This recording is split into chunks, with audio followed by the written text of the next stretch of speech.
Kita mula sa bansang China, kuwang-kuwa sa CCTV ang pagkasagasa ng isang truck sa isang siklista. Papatawid noon ang kalsada ang lalaki sa kanyang bisikleta nang bigla na lamang ito na mga kapuso. Ayan siya. Ayun, nasalpok yung kanyang electric bicycle. Nagkapirap-piraso. Napinsala rin ang bahagi ng kanang bumper at ilaw ng truck na yan. Sa kabutihang palad ay nakaligtas ang siklista bagamat nagtamo siya ng iba't ibang sugat sa kanyang katawan. Hindi rin niya maalala kung ano ang nangyari. Patuloy ang investigasyon sa aksidente. Balik tayo dito sa Pilipinas. Daang residente ng barangay Ayala sa lungsod ng Zamboanga ang lumikas kagabi. Nagkaroon ng pagsingaw ng chemical na ammonia sa isang planta ng yelo roon. Marami sa kanila ang kinailangan dalhin sa ospital matapos silang mahirapang huminga. Sa pagsasiyasat sa planta na pagalamang isang malaking molde ng yelo ang bumagsak sa isang tubo na naging dahilan ng pagsingaw ng kemikal. Nakabalik na ang mga residente sa kanilang mga tirahan pero hindi sila makapanatili sa loob ng kanilang bahay. Babaksik kasi ang amoy na kumapit sa kanilang mga kagamitan.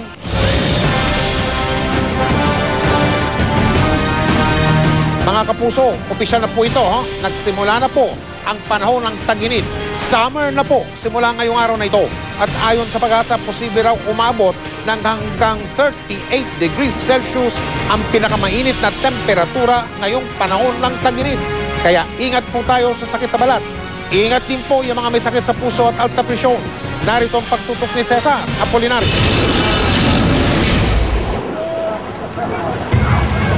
Kung sa beach, marami nang nagsa-sunbathing. Sa mga lansangan naman, karaniwang tanawin na ang mga ganitong tagpo.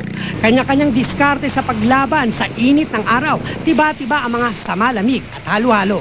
Lalo't opisyal nang idineklara ng pag-asa na summer na. Parang parang lagkit sa pakiramdam. Okay. Sobrang init. Lagkit sa katawan eh.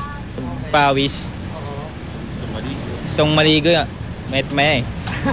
Nagadala ka rin na extra shirt. Nandito. Para akong nahingal-hingal na. Nanghihina po kayo pag mainit na mainit. Sabi ng pag-asa, patikim pa lang yan dahil posible pang uminit lalo't naaapektuhan ang klima dahil sa La Nina.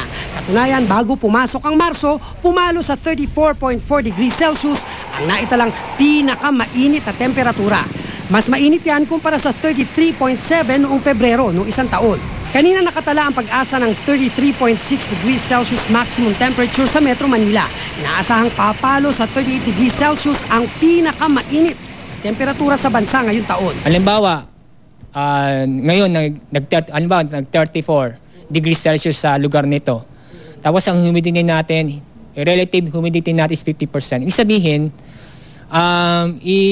halimbawa natin ikaw yung nagbilad sa sikat ng araw. Ibig sabihin is 34 ang mararamdaman ng katawan natin. Is more than 34 kasi nagbilag ka sa araw.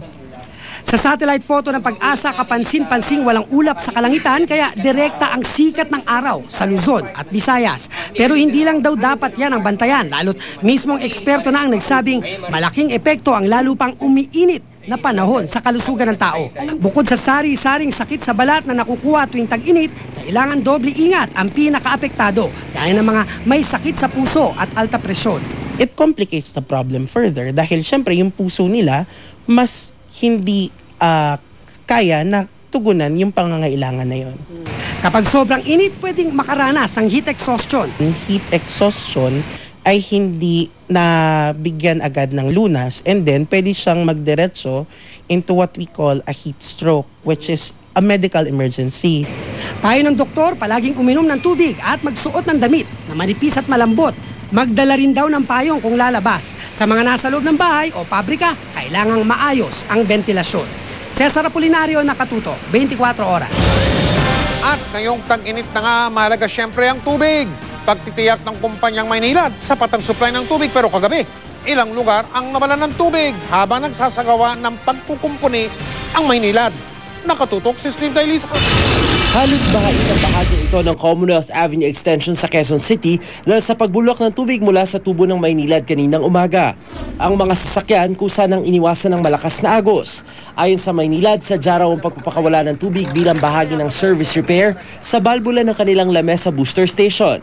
Habang kinukumpuni ito, simula alas 10 kagabi wala nang supply ng tubig ang ilang barangay sa Quezon City, Caloocan, Valenzuela at mga bayan ng may kawayan at Ubando sa Bulacan.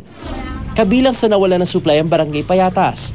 Ang posong itong araw ang nagsalba sa karinderya ni Angie kaninang umaga. Ay mahirap po talaga dahil yung kumakain, walang panghugas ng nauubusan ng pinggan. Ang may bahay namang si Charlene Salcedo, todo tipid din. Nagre-recycle na daw sila. Kinokonti-konti lang para hindi kaagad maubos. Ayon sa Maynilad, mas mapapaaga ang pagbabalik nila ng supply ng tubig sa mga lugar na dapat sana'y may water interruption pa hanggang alas 10 ngayong gabi.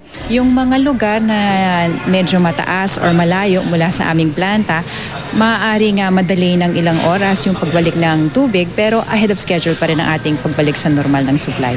Si Annie kahit hindi nakaipon ng tubig, maagang naibalik ang supply sa kanila. Ang kaso hindi naman daw nila ito magamit pang inom dahil malabo pa.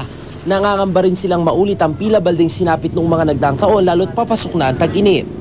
Ayun nga po ang tanong namin, baka kasi bigla na lang mawalan to sa mga tao nga. Bigla na lang lahat wala kami mapagkunan ng tubig. Pero paniniguro ng Maynilad, sapat ang supply ng tubig ngayong summer hanggang sumapit ang tagulan sa Hunyo. Marami raw kasing tubig ang naipon sa Angat at Lamesa Dam. Kaya naniniwala silang hindi na mauulit ang nangyaring water shortage nung tag-init ng taong 2010. Panahon kasi ng El Nino noon at sa sobrang init at sobrang dalang ng ulan, halos matuyot ang Angat Dam at iba pang mga dam sa Luzon. Kinailangan pa nga mag-cloud seeding para lang mapunan ang pangangailangan sa irigasyon. Bago pa umabot yung kasagsagan ng summer, nag-aayos na tayo ng ating mga pasilidad para mapaghandaan yung parating na tag-init. At base naman sa ating monitoring, may sapat na laman na tubig ang ating mga pinagkukuna na dam. Gayunman, kahit may sapat na supply, sabi ng Maynilad, ugaliin pa rin daw na pahalagahan ang bawat patak ng tubig. Steve Dailisa, Nakatutok, 24 Oras. Tahasang inakusahan ng kampo ni dating NBI Director Magtanggol Gatdula, sina Justice Secretary Laila de Lima at NBI Deputy Director Reynaldo Esmeralda ng pagsasabwatan. Hawak daw nila ang ilang testigo para patunayang ambush me ang nangyari kay Esmeralda kamakailan at ibibintang umano ito kay Gatdula. Mariin itong itinanggi ni de Lima. Nakatutok si John Consulta.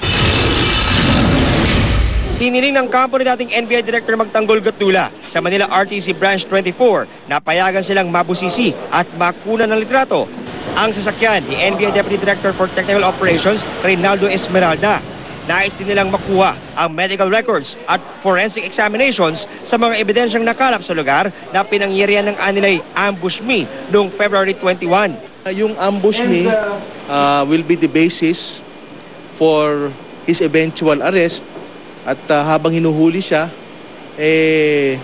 attempting to fight ang mangyayaring senaryo. We want to avoid that, kaya nga we went to court. Pero pinalagan ito ni DOJ Secretary Laila de Lima. Masyado naman atang foul na yan. Hindi ko na nga alam kung maaawa ako o matatawa na lang ako kay former Director Gatdula. Baka because of his bitterness na hindi niya matanggap-tanggap yung nangyari sa kanya, ay baka nasisiraan na siguro ng ulo yan. To be fabricating and concocting this story about the Secretary of Justice being involved in a supposed plot to kill the former director, ano ba yan? Mukhang walang karespeto ang mga yan Kanina, formal nang hiniling ni Gatdula na bigyan sila ng korte ng interim relief o proteksyon sa ilalim ng writ of amparo. Iniharap nila sa husgado ang dalawang testigo na kinausap daw ng ilang armadong lalaki na nagpakilalang NBI at hinahanap si Gatdula. Pakilala po sila NBI. Kinabahan lang po ako nung narinig ko po yung tao po sa likod. Yung tao po sa likod na sinabi na, nandiyan naman pala yung kaya natin nalahin yan. A threat, Your Honor, please, is enough to justify a writ of amparo. And the petitioner did not be an actual victim, Your Honor, please.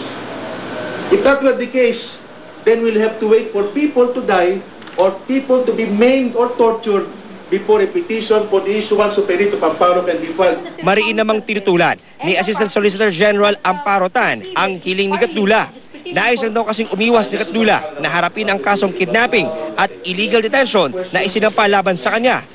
Ang base namin sa petition, actually it's prevention pa rin ng pag-i-investigate dun sa kaso ni O'Hara against Attorney Gatdula, but that is totally different from this case.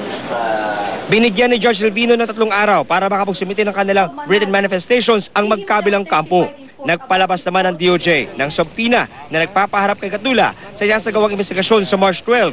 Pero ayon sa kampo ni Gatdula, maghahain sila ng motion to suspend proceedings dahil sa nakabimbing prejudicial question sa Manila RTC.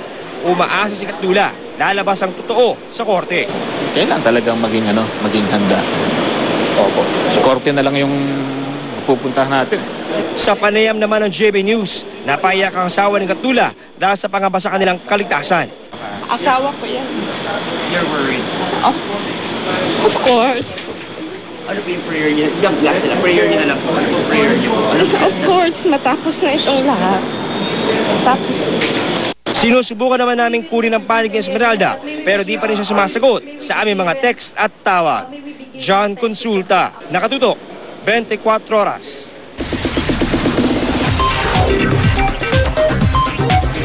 Chika Minute! Inilabas na ang bagong cover photo ni Bella Padilla para sa isang men's magazine. Ito ang ipinalit sa kontrobersyal na cover photo na usap-usapan na rin maging sa iba pang international news organization gaya ng CNN. Si Bella may pakiusap naman sa mga bumabati ko sa kanya. Ang chika hatid ni Lars Santiago. Pagkaraan ng interview ni Bella Padilla sa BBC, ang Reuters naman ang kumuha ng panig niya tungkol sa racism issue ng cover photo niya sa isang men's magazine. Maging sa press conference ng My Contrabida Girl kung saan kasama niya ang ibang co-stars, sinundan siya ng Reuters. Pero kung si Bella ang tatanungin, hindi raw siya happy sa nakukuha niyang international exposure. Inilabas na rin kasi ang istorya ng kontrobersyal na cover photo sa online edition ng Time, The Huffington Post, CNN at ng International Herald Tribune. I'm not sure if it's the right reason to be interviewed. I mean, kung pwede sanang, di ba, sa iba ka nakilala or something positive. I mean, I still feel bad that, we made other people feel bad. Sa social networking sites, marami naman daw ang nagpapahayag ng suporta kay Bella, pero mayroon din namang binabati ko siya. Pakiusap lang ni Bella, huwag siyang batuhin ng masasakit na salita. Kasi some things aren't in my control, honestly. I was as shocked as everyone when I saw the caption, but you have to realize kasi that the caption was meant for the article and not the picture. Pati raw ang kanyang ina, apektado sa mga pambabatikos at doon daw siya nasasaktan. She was there when we picked the costumes, kaya lahat one piece. I didn't wear anything too revealing. So my mom was there during the costume picking. She was there during the shoot from 7 p.m. to 7 a.m. So, we all worked hard for this. Nagbigay rin ng pahayag si Bella sa pagbatikos ng women's group na Gabriela sa publication at editors ng men's magazine na naglabas ng kanyang sexy cover. Nilinaw ni Bella na hinahangaan niya ang kababaihan ng Gabriela sa mga adhikain nito, lalo na sa paglaban sa human trafficking. So it's definitely not something I would think to waste the human body. I really respect my own, which is why I don't go out at all pag hindi taping. So I still think women should protect their bodies.